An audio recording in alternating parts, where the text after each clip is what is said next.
नमस्कार, मैं Harikishan Meena, assistant professor physics, government girls college Khairoda. Mechanics के ई लेक्चर में आपका स्वागत है। आज हम लोग पढ़ेंगे घूर्णी निर्देश तंत्र में निर्देशांकों का रूपांतरण।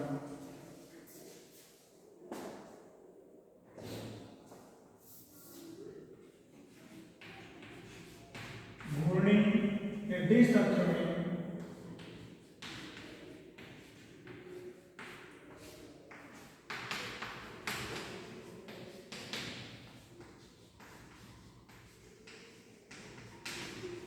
निर्देशांकों का रूपांतरण। हम लोग पढ़ेंगे घूर्णी निर्देश तंत्र में निर्देशांकों का रूपांतरण। तो हम लोग जो हमारे पास में कोई जड़त्व निर्देश तंत्र है, जड़त्व निर्देश तंत्र है, ठीक है। इसको हम लोग जेड आई,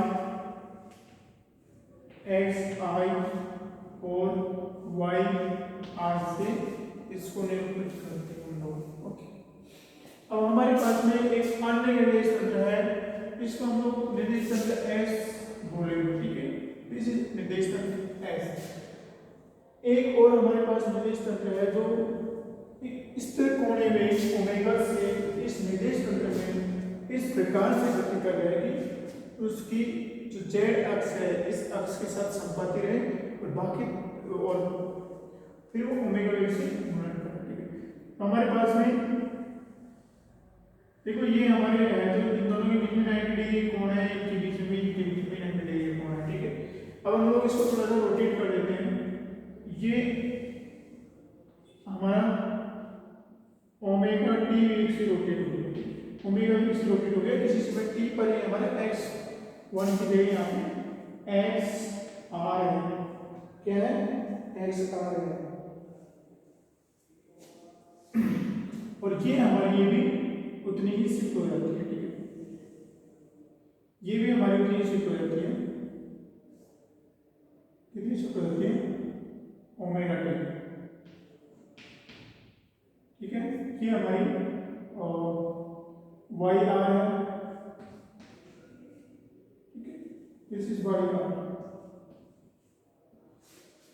और ये हमारा निर्देश तंत्र है वो एस प्लेन है, ठीक है। तो देखो इसके और इसके जो हमारा वाई आर है और एक्स आर के बीच का कोण भी 90 डिग्री है, और हमारा वाई आर है और जेड, ये जो जेड आर है, ठीक है, ये जो चूंकि ये हमारी स्थिर है, ये घूम रही है, तो वाई आर और जेड आर के बीच का कोण 90 डिग्री है, जेड आर और एक्स आर का 90 डिग्री है, एक्स आर और वाई आर का भी 90 डिग्री। तो ये हमारा एक कार्टेशियन कोऑर्डिनेट सिस्टम है। दूसरा जो हमारे निर्देश तंत्र एस में, निर्देश तंत्र एस में हमारे कोऑर्डिनेट कौन सी है? वाई आई, एक्स आई और Z I.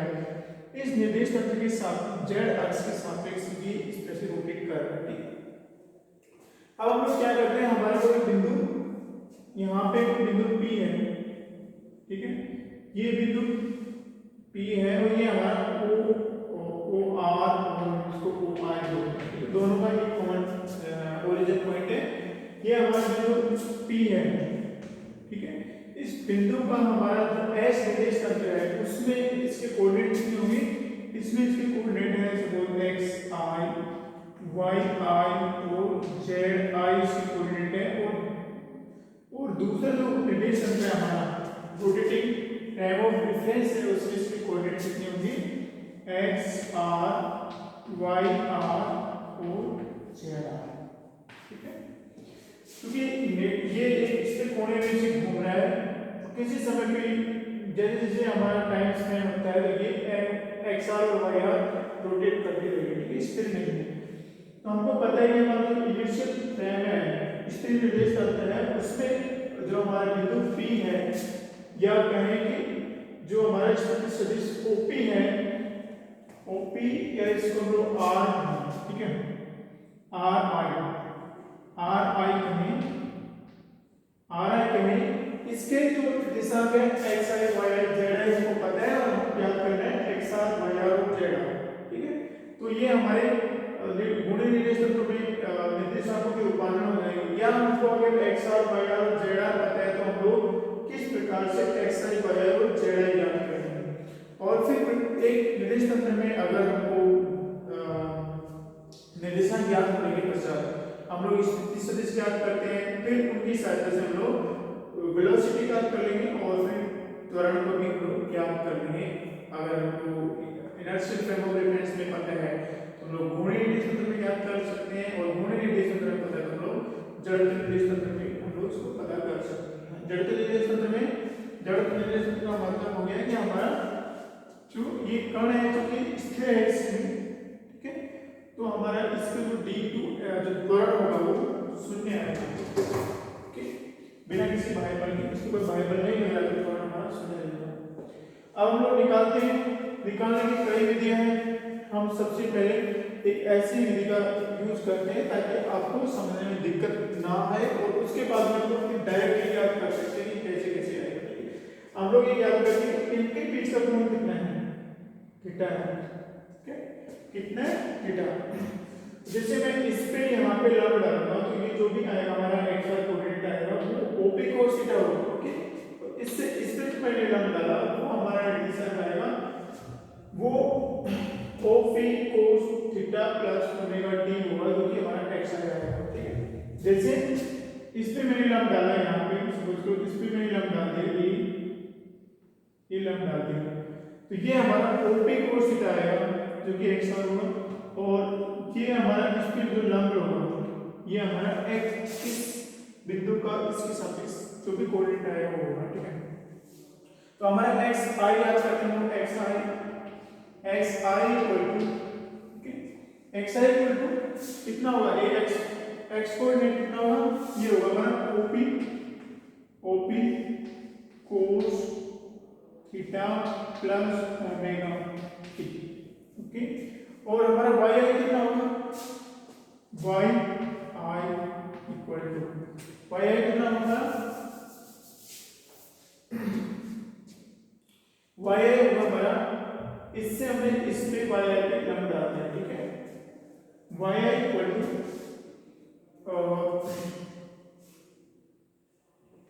y i equal to होगा हमारा OP sine theta plus omega, ठीक है, कि हमारा y आएगा।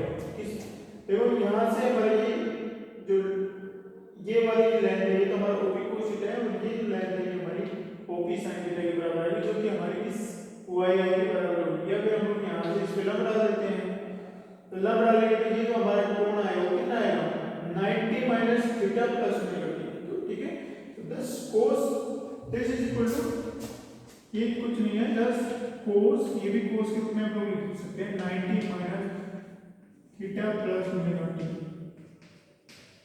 ठीक है।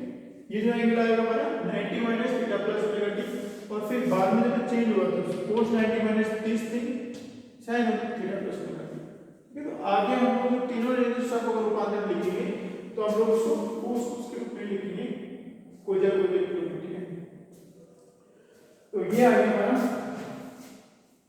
y आ गया, ओके।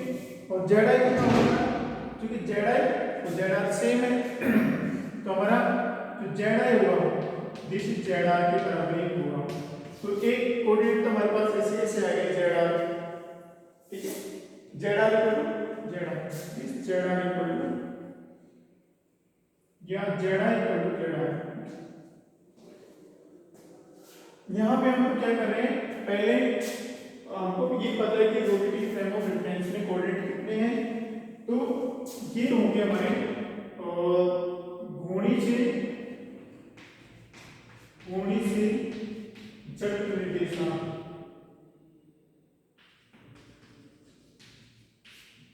ठीक है।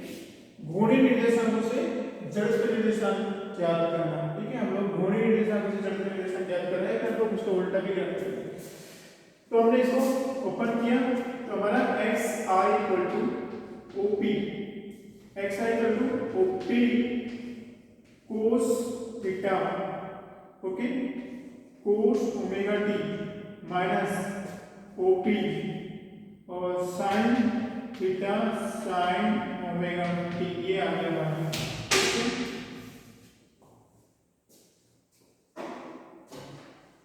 इसको भी हमने ओपन कर दिया हमारा, तो ये वाई आई इक्वल टू कितना गया, वाई आई इक्वल टू आएगा हमारा, ये चूंकि हमारा Z I equal to Z I है, लोग Z I equal to Z I लिखते हैं, ठीक है। ये बदलता नहीं है, हमने कांस्टेंट माना है इसको, क्योंकि इसके सापेक्ष कोई रोटेशन नहीं हो रहा। ये आएगा हमारा OP sine theta cos omega T plus OP cos theta sine omega T, ठीक। हम लोग एक बार कैलकुलेशन करके दिखाएं, इसके बाद हम लोग डायरेक्टली याद करेंगे इस तरीके से होगा। तो देखो हमारा x i equal to OP cos theta कितना होगा, देखो इन दोनों के बीच में एक एंगल है theta, this is OP cos theta, और ये क्या है हमारा एक्स आर कोऑर्डिनेट है, ये होगा हमारा x r omega t cos omega t, ये हो गया हमारा x are cos omega t minus OP sine theta कितना है, अगर ये थीटा है, ठीक है, तो ये हमारा वाई आर है, ये है 90 माइनस थीटा, तो इससे इस पे लंब डालेंगे हम लोग, या कहेंगे ये यहाँ से यहाँ तक अगर ओपी कोस थीटा है तो यहाँ से यहाँ तक हमारी ओपी साइन थीटा होगी, ठीक है, जो कि कितनी है इस वाई आर कोऑर्डिनेट के बराबर है, तो ये हमारी वाई आर आएगी, y are sine omega T, तो ये हमारी एक्स आई आ गई, ठीक है। सिंपल कैलकुलेशन है, हमको क्या है रोटेटिंग कोऑर्डिनेट पता है, घूर्णी कोऑर्डिनेट पता है, तो हम लोग जो हमारा है इसके निर्देशांक कितने होंगे वो ज्ञात कर लिए, एक्स की एक्स आई ज्ञात कर लिया, वाई आई क्या होगा हमारा, वाई आई इक्वल टू, देखो ओपी साइन थीटा, हमारा ओपी साइन थीटा कितना है x r, this is x are cos omega T, और ओपी कोस में कितने है x r, sorry OP sine theta है हमारा वाई आर, वाई आर है, okay, this is Y are, और ये हमारा है x are cos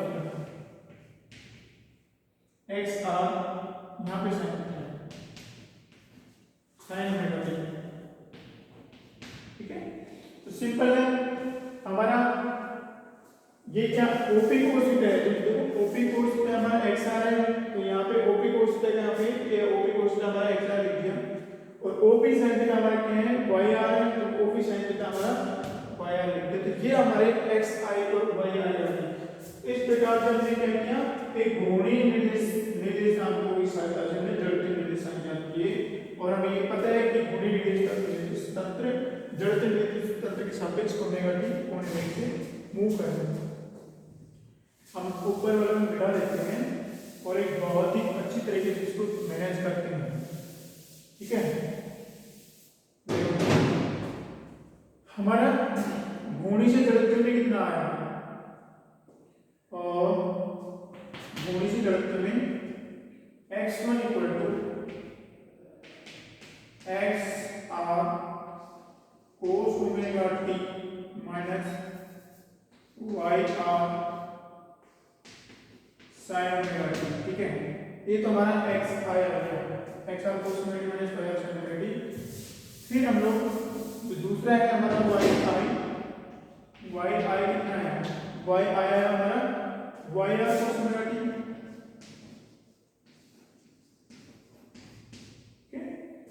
minus plus x are sine omega t. ये हमारे घूर्णी निर्देश तंत्र की सहायता से हमने जड़त्व निर्देशांक ज्ञात किए, घूर्णी निर्देशांक की सहायता से जड़त्व निर्देशांक ज्ञात किए। अब हम लोग उल्टा भी ज्ञात कर सकते हैं, लेकिन उल्टा ज्ञात करने से पहले हमने यहाँ पे डायरेक्ट इनको ज्ञात करके देखते हैं, इस प्रकार से ये जो एक्स आई है ये क्या है, x are cos omega t. देखो एक्स आर हमारा ये है, इससे हमने इस पे लंब डाला, किस पे, इस एक्स, इसको भूल जाते हैं लोग, ठीक है। आगे इस एक्स आर से एक्स आई पर लंब डाला तो कितना आएगा हमारा x are cos omega T. तो देखो ये रहा x are cos omega T, ठीक है। फिर हम लोग क्या करते हैं, हमारा वाई आर से, हमने वाई आर से इस एक्स आई पे लंब डाला, तो ये कितना आएगा, देखो यहाँ से यहाँ तक तो हमारा 90 डिग्री आ गया, कहाँ से कहाँ तक, एक्स आई से वाई आई तक 90 डिग्री आ गया, और फिर भी हमारा ओमेगा टी है। इससे इसमें लंब डालेंगे तो हमारे कोस की फॉर्म में ही आएगा y are cos 90 plus omega आएगा, ठीक है। और कोस 90 प्लस ओमेगा कितना होता है माइनस साइन ओमेगा टी, तो ये हमारा Y are sine omega T आ गया, ठीक है। इसका मतलब क्या होता है कि अगर हमको कोई एक प्रकार का निर्देशांक ज्ञात करना होता है तो दूसरे प्रकार के निर्देश तंत्र में दोनों निर्देशांकों का उस निर्देश अक्ष पर कितना उसका कंपोनेंट है ये ज्ञात करते हैं, ठीक है। तो देखो हमने क्या किया, तो एक्स आई ज्ञात किया, तो एक्स आर का एक्स आई की दिशा में कितना कंपोनेंट है और वाई आर का एक्स आई की दिशा में कितना कंपोनेंट है, ठीक है। तो हमने जब एक्स आई ज्ञात किया तो हमने क्या निकाला कि हमारा जो घूर्णी निर्देश तंत्र है इसमें एक्स आर और वाई आर है, उन दोनों के एक्स आई की दिशा में कितने कंपोनेंट है, तो इसका एक्स आई की दिशा में component cos x are cos omega t होगा और इसका इसकी दिशा में जो कंपोनेंट है वो होगा हमारा Y are sine omega t. इसी प्रकार से हम लोग क्या करेंगे, जब हमारा वाई आई ज्ञात करेंगे तो वाई आई ज्ञात करते समय आप देखिए कि एक्स आर का वाई आई की दिशा में कितना कंपोनेंट है और वाई आर का एक्स आई की दिशा में कितना कंपोनेंट है, ठीक है। हमको ये पता है फिलहाल, तो हम जब ये ज्ञात करेंगे उसी प्रकार से इसका भी हम लोग इस एक्स आर डायरेक्शन में कंपोनेंट ज्ञात करते हैं। अर्थात पर्टिकुलर ये ऊपर वाले कोऑर्डिनेट ज्ञात करते समय क्या करेंगे कि इस कोऑर्डिनेट की दिशा में इसके इसके इसके कितने कंपोनेंट है, और ये ज्ञात करते समय भी हम लोग इन तीनों की इसकी दिशा में कितने कंपोनेंट है वो ज्ञात करेंगे, और ये ज्ञात करते समय भी हम लोग ये ज्ञात करेंगे कि इन तीनों की दिशा में इसके कितने कंपोनेंट है, ठीक है। तो देखो हमने एक्स आई ज्ञात किया तो क्योंकि हमारा जेड आई क्या है, जेड आर कांस्टेंट है, जेड आर और जेड आई ये फिक्स है, तो उसके इनकी दिशा में कोई कंपोनेंट नहीं आएगा, परपेंडिकुलर रहेगा इनका दिशा, तो इन दोनों के ही इसकी दिशा में कंपोनेंट रहेंगे और इन दोनों की इस दिशा में भी कंपोनेंट रहेंगे। जब हम लोग एक्स आई ज्ञात करते हैं तो एक्स आर का एक्स आई की दिशा में कितना कंपोनेंट है, x are cos omega T, और वाई आर का एक्स आई की दिशा में कितना कंपोनेंट है minus y are sine omega t, जो हमने यहां से निकाले और यहां से अगर हम डालेंगे कंपोनेंट आ जाएगा x are cos omega T, और इससे हम लोग इसको हम डालेंगे वाई आर से यहां पे, तो हमारा आएगा cos 90 प्लस ओमेगा टी भी आएगा minus y are sine omega t आएगा, ठीक। उसी प्रकार से हम लोग वाई आई ज्ञात करेंगे तो एक्स आर का इसकी दिशा में कितना कंपोनेंट आएगा, तो एक्स आर का इसकी दिशा में कंपोनेंट आएगा, इससे यहां नाम डालेंगे तो ये कितना बचा है 90 माइनस ओमेगा टी आ रहा है, तो cos 90 माइनस ओमेगा टी मतलब X are sine omega T, तो x are sine omega T है, ठीक है। उसी प्रकार से हम लोग वाई आर का इसमें नाम डालेंगे और वाई आर का वाई आई की दिशा में कंपोनेंट निकालेंगे तो कितना आ रहा है, देखो इसका एक्स दिशा में कंपोनेंट आएगा y are cos omega T, ठीक है, तो y are cos omega t आएगा। उसी प्रकार से हम लोग क्या करेंगे,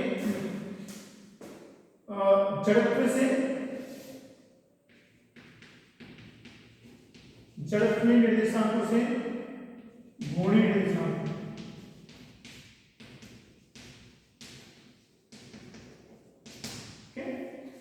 उसी जिस प्रकार से हमने अभी यहाँ पे कंपोनेंट वाइज बताया उसी प्रकार से हम लोग क्या करेंगे जड़त्वीय निर्देशांकों से घूर्णी निर्देशांक ज्ञात करेंगे। तो देखो हमारा घूर्णी निर्देशांक कौन सा है, एक तो एक्स आर है, ठीक है, और दूसरा हमारा वाई आर है, तो हम लोग एक्स आर ज्ञात करेंगे और वाई आर ज्ञात करेंगे, ठीक है। तो देखो एक्स आर ज्ञात करते समय सेम प्रोसेस यहाँ पे अपनाते हैं क्योंकि हमारा ये जेड आई और जेड आर दोनों संपातीय मूव नहीं कर रहे हैं, और तो हम लोग एक्स आर ज्ञात करते समय क्या करेंगे इसके और इन दोनों के इस एक्स आर की दिशा में कंपोनेंट निकालेंगे, और वाई आर ज्ञात करते समय क्या करेंगे इसके और इसके दोनों के वाई आर की दिशा में कंपोनेंट निकालेंगे, तो हमारा एक्स आर और वाई आर रहेगा, ओके।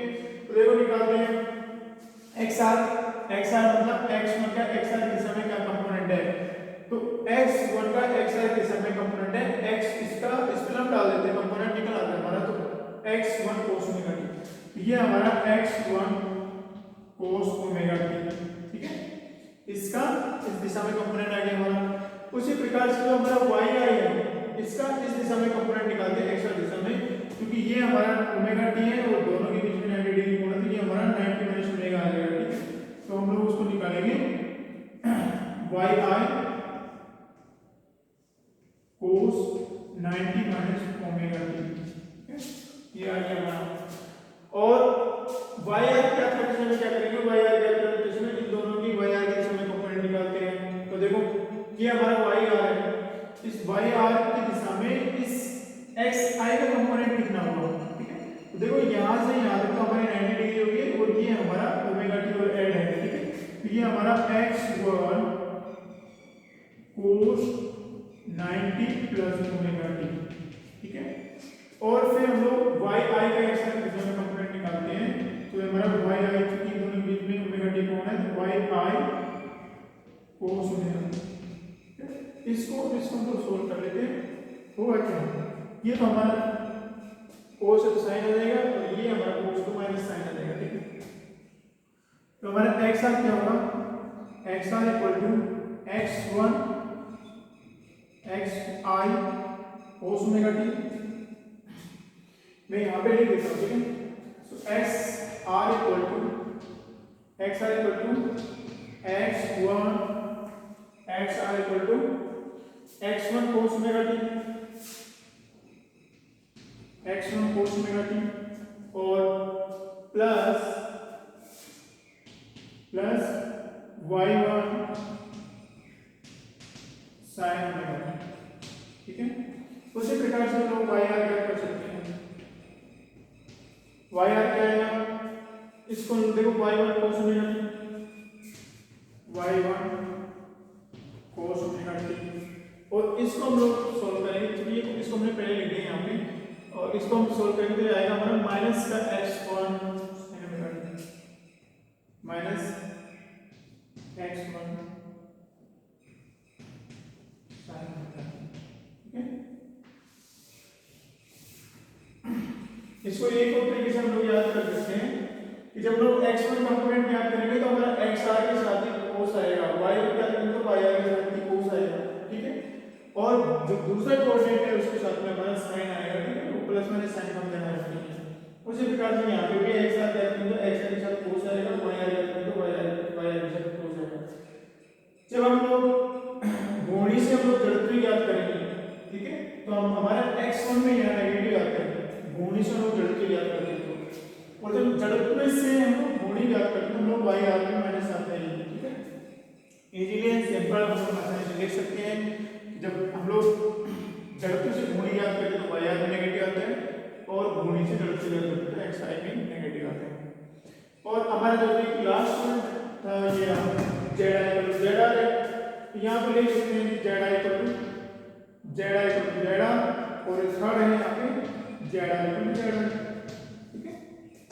ये हो गया हमारा एक दूसरे घोड़ी निर्देशों का जड़त्व निर्देश में रूपांतरण और निर्देशांकों में रूपांतरण, और जड़त्व निर्देशांकों का घोड़ी निर्देशांकों में रूपांतरण, इन दोनों समीकरणों के साथ करते जाते हैं।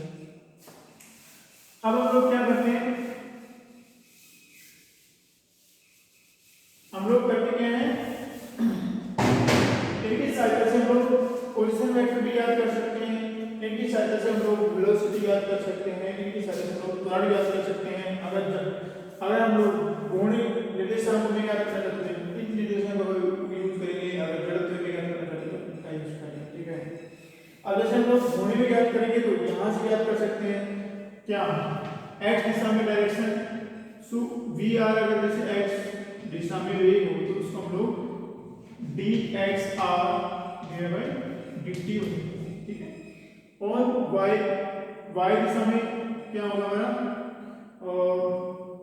vr x कर सकते हैं इसको, और ये vr y, this is equal to dy r dt। इनका कुछ नहीं करना है, t के समय के सापेक्ष का अवकलन कर देना है, ओके। उसी प्रकार से हम लोग त्वरण ज्ञात कर सकते हैं यहाँ से, जैसे हम लोग उसको a r x ज्ञात करना चाहते हैं, उसको हम लोग लिखेंगे dv r x dt, okay. और यहाँ से हम लोग a r y equal to dv r y dt। तो इनसे हम लोग इजीली कोऑर्डिनेट याद की, कोऑर्डिनेट से वेग याद कर लेते हैं, समय के सापेक्ष अवकलन करके, और फिर समय के सापेक्ष अवकलन करके हम लोग त्वरण याद कर सकते हैं। सिंपल मैथमेटिक्स होती है, जितना जल्दी मानते हैं हमारा ये होगा, ठीक है। अब हम लोग देखो एक और बात याद करते हैं हम लोग कि ये जो पोजीशन वेक्टर है, ये पोजीशन वेक्टर है, इसका हमारा जो जड़त्व निर्देशांक है उसमें पोजीशन कितनी होगी इसकी, उसको हमने आर आई से प्रेजेंट कर रखे हैं यहाँ पे, ठीक है। तो हमारी आर आई कितनी होगी, देखो पोजीशन दोनों की सेम ही होगी, क्या है जो पोजीशन वेक्टर है इसकी लेंथ हमेशा सेम है, ठीक है। R i equal to r r, ये फिक्स है, तो यहाँ पे ओरिजिन फिक्स है, ओरिजिन अगर फिक्स नहीं होता है, मूव करता है ओरिजिन इधर उधर, तो हमारी ट्रांसलेशन मोशन होती है, तो हमारा r i equal to r r नहीं आता, ठीक है। तो आर आई कितना होता है हमारा, जो हमारा आर आई होगा, ठीक है, r i equal to OP, जैसे हमारा r i equal to OP होगा, और okay, and this is equal to also r r, same है दोनों। और हम लोग सेम है कि नहीं ये याद भी कर सकते हैं, क्योंकि मैग्नीट्यूड ऑफ आर आई कितना होगा, आर आई का मैग्नीट्यूड कितना होता है हमारा, वो हम लोग निकाल सकते हैं। देखो x i square plus Y i square plus Z i square, इसका स्क्वायर रूट होगा, ठीक है। और जो हमारा आर आर आर आर का मैग्नीट्यूड कितना होता है हमारा, ये होगा हमारा x r square plus Y r का स्क्वायर प्लस जेड आर का स्क्वायर, ठीक है। तो देखो एक्स आर का स्क्वायर, वाई आर का स्क्वायर और जेड आर का स्क्वायर, जेड आर हमारा ये रहा, जेड आर का स्क्वायर, इनको हम लोग यहाँ से हम लोग एक्स आई और वाई आई की वैल्यू यहाँ पे रखते हैं, जेड आई की वैल्यू, और यहाँ पे हम लोग रखते हैं, तो हमारे दोनों क्या है, दोनों इक्वल आएंगे, हम लोग करके देख सकते हैं, ठीक है। ये हमारा पोजीशन वेक्टर हो गया। और उसी प्रकार से लोग अगर ये तो क्या है, हमें दो अक्ष की मान लीजिए कि ओमेगा कोने वेग से मूव कर रही है, अगर हमारे तीसरे अक्ष में मूव करें तो क्या होगा, ठीक है।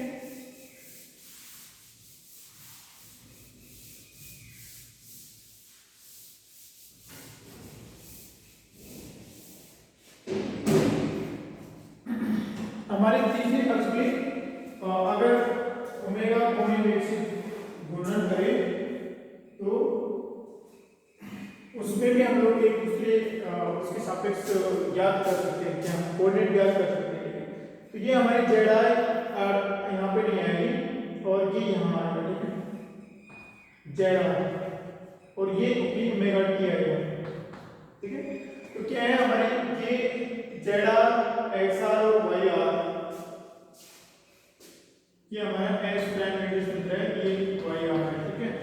ये क्या है, ओमेगा कोने वेग से घूम रहे हैं, तो हम लोग ज्ञात कर सकते हैं इजीली, सेम सिंपल है। अगर हमको क्योंकि यहाँ पे हमने माना कि तीनों अक्ष रोटेट करेंगे, तो जब हम लोग एक्स आई ज्ञात करेंगे तो हम लोग ज्ञात करेंगे इसका तीनों का एक्स आई दिशा में कितना कंपोनेंट है।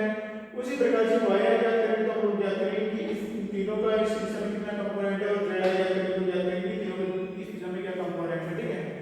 तो देखो हमारे जो एक्स आई आएगी, एक्स आई या एक्स आर को भी हम लोग अगर घूर्णी से जड़त्व की बात करते हैं, एक्स आई आएगा, अगर जड़त्व से घूर्णी जाती है तो हमारा वाई आर आएगा, ठीक है।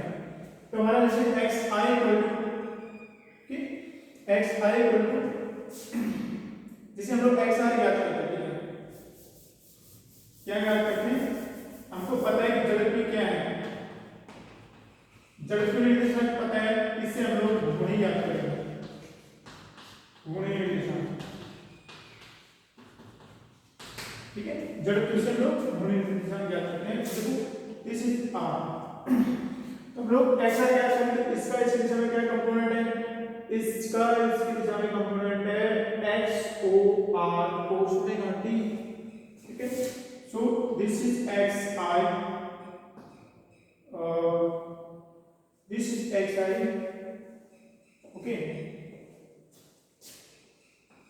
Cos x R O x one, ठीक है, x R O x r, ठीक है। ओ इसके लिए x R O x i, इसको हम लोग ओ ही मानते हैं, क्योंकि दोनों समपाती है, इसको ओ ही मान लेते हैं। तो ये इसका इसकी डायरेक्शन कितना आएगा, इस एक्स आई टाइम कोस ओमेगा टी आएगा, ठीक है। तो हम लोग कोस, चूंकि हमको पता नहीं है कितना आ रहा है कितना कोण आ रहा है बीच में, भूल जाते हैं। डिफरेंट डिफरेंट उस वेलोसिटी से अगर मूव कर रहा है तो भी हम लोग निकाल सकते हैं।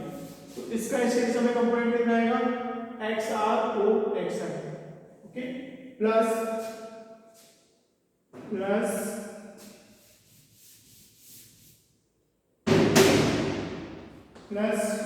वाई आई का, वाई आई का इस एक्साइटेशन कितना कंपोनेंट आएगा, एक्स आर ओ वाई बीच का कोण है और इसका इसका इसकी इसका इसकी दिशा में कितना लंब आएगा, ठीक है, उसको लोग याद करेंगे, x R O Y r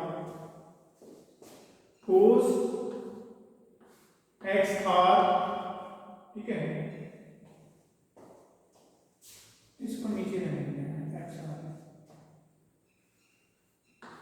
x R O Y r, okay.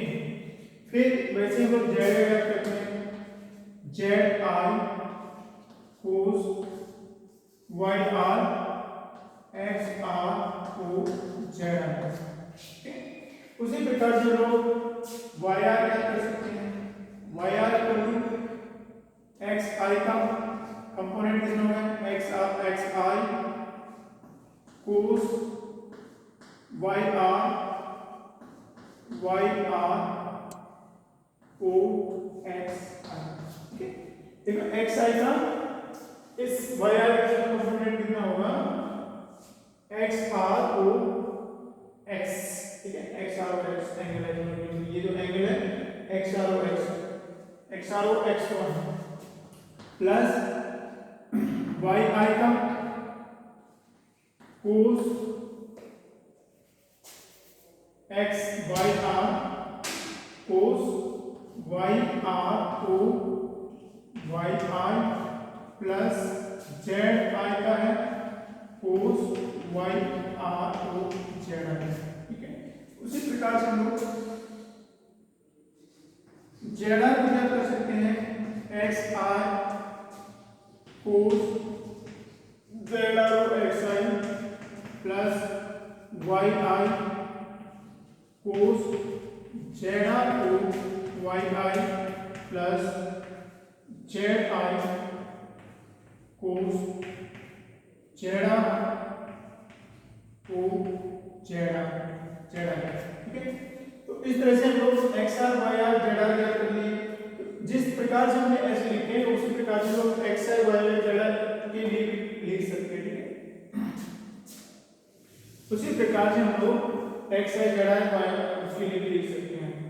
तो इसको देखो लिख सकते हैं, लोग लिखते हैं, अगर लिखना चाहते हो तो लोग लिखते, देखो एक्स आई एक्स आई क्या है, एक्स आई का तीनों के रूप में घटक, ठीक है।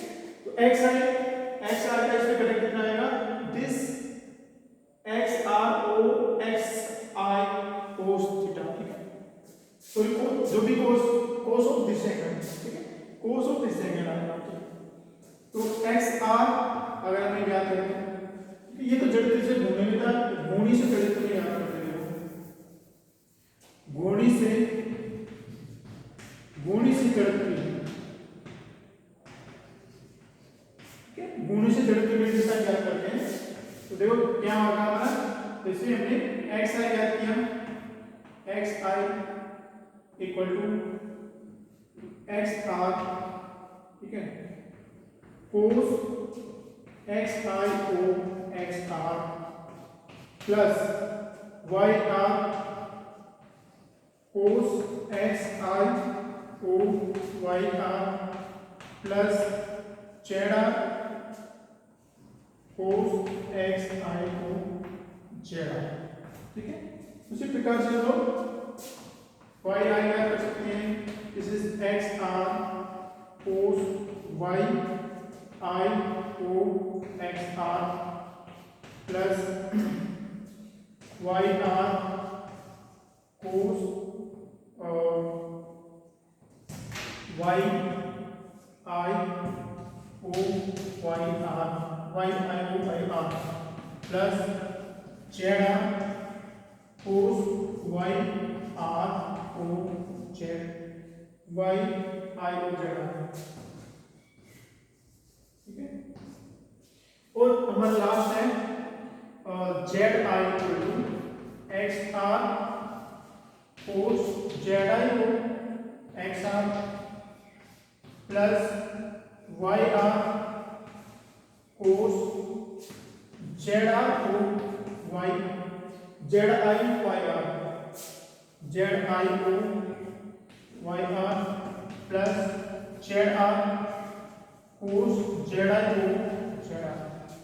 ठीक है, तो हमने देखा कि कैसे जड़त्व निर्देशांक से हम लोग जड़त्व निर्देशांकों से हमने घूर्णी निर्देशांक ज्ञात की और घूर्णी निर्देशांक का मतलब जड़त्व निर्देशांक ज्ञात कर सकते हैं। करना कुछ नहीं होता है, जब भी हमको किसी एक अक्ष के सापेक्ष इस बिंदु के निर्देशांक ज्ञात करने होते हैं तो इस बिंदु की जो दूसरा निर्देश तंत्र है उसमें अलग अलग अक्ष पर कितने कौन से निर्देशांक डाले हैं उनका उससे कंपोनेंट ज्ञात करते हैं। जैसे हम एक्स आई ज्ञात करना है तो इन तीनों का एक्स आई डायरेक्शन कितने कंपोनेंट है, वाई आई ज्ञात करना है तो तीनों की वाई आई डायरेक्शन कितने कंपोनेंट है, और जेड आई ज्ञात करना है तो हमको इन तीनों के जेड आई दिशा में कितने कंपोनेंट है हमने इस तरह से लिखा है। ठीक है, कोस की फॉर्म में लिखे हैं, कोस के साथ में वो उस पर्टिकुलर एक्स से कितना कोण बनाया है। For example Z I direction में इसके कितना कंपोनेंट होंगे, इसके और इसके बीच में कितना कोण है उसको हम लोग एक्स आर के साथ लिख देते हैं, वो लिखा हुआ है एक्स आर के साथ में y r times angle between these two y r angle between z and y are, और फिर z r time cos of z r O z z okay cos of z o Z i O Z r इस तरह से लिख सकते हैं। इसको हम लोग मैट्रिक्स के रूप में भी लिख सकते हैं, दोनों का अलग अलग तरीके से हम लोग ऊपर वाले को मैट्रिक्स के रूप में लिख के बताते हैं क्या इस तरह से मैट्रिक्स के रूप में लिखा जा सकता है।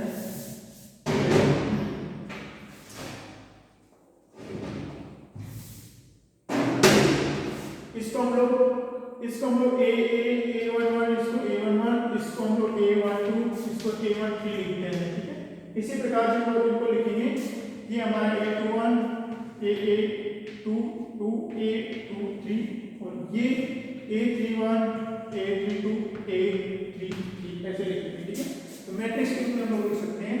तो हमारा एक्स आर क्या है, x r equal to a11 x i plus a12 y i plus a13 z i। इसी प्रकार से y r equal to a21 x i plus a22 y i plus a23 z i and z r equal to a31 x i plus a32 y i plus a33 z i। ठीक है, और भी application matrix के रूप में समीकरण के रूप में इसको एक साथ कंबाइन करके लिख सकते हैं। कैसे, this is x R Y are Z are. ठीक है, दिस इज इक्वल टू